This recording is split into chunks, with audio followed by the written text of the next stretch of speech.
So here are some problems. Let me go and just put out some problems that I think come from this. Because, people are talking about inequality and, there's unfairness and there's injustice. And we need to fix the injustice. And they're viewing things from this point of view. And here's why I think it's a problem. Next week, we're going to get into Bible and the religious and the worldview aspect of it and Christianity and how the stuff's getting in the church and all that. But just looking at it just from just straight ideological viewpoint, this is very divisive. Okay, it makes unity impossible. Okay, ladies, I'm an oppressor and you are oppressed. How can we ever come together? It divides us. Right? How can you ever get together with your black or Hispanic, or Asian or whatever neighbors and have unity? Because this ideology says, no, you're separate, you're an oppressor, they're oppressed, you're at odds. There can be no unity. It perpetuates this us versus them attitude. It removes personal responsibility.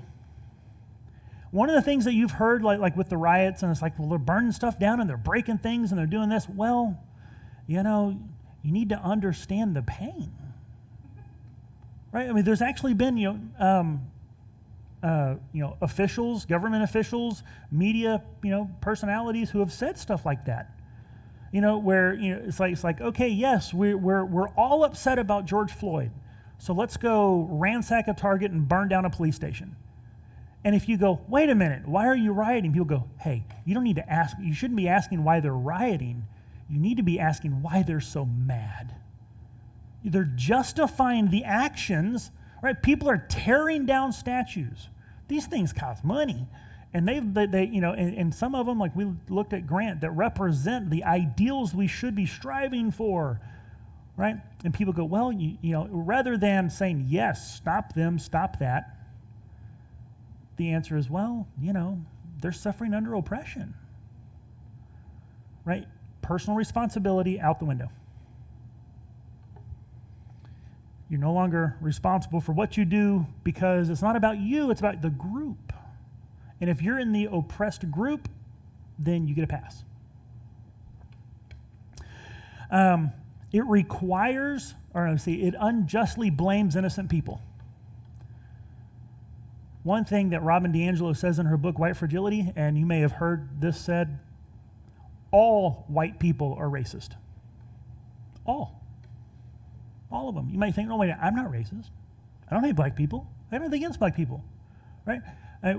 Just the fact that you're part of the oppressor class, the oppressor race, even if you personally don't do anything racist, you're part of the problem because white people are the problem, right? Or have you heard say, well, black people can't be racist?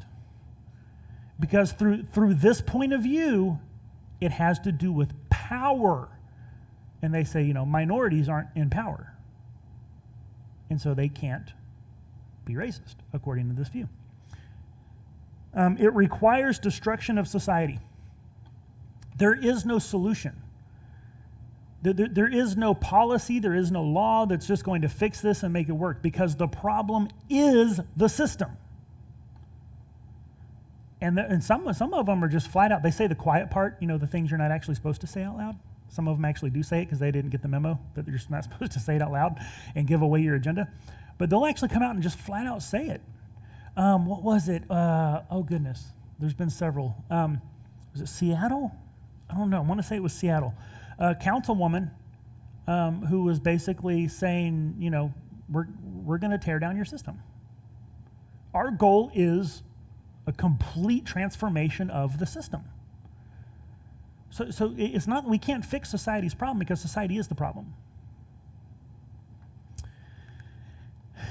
And lastly, there can never be success. There is no goal. Because what happens as soon as you do turn society on its head, well, now you got a new group who's the oppressor. And it never ends. There's always some way that you can point and say they're the bad guys and they're the oppressed.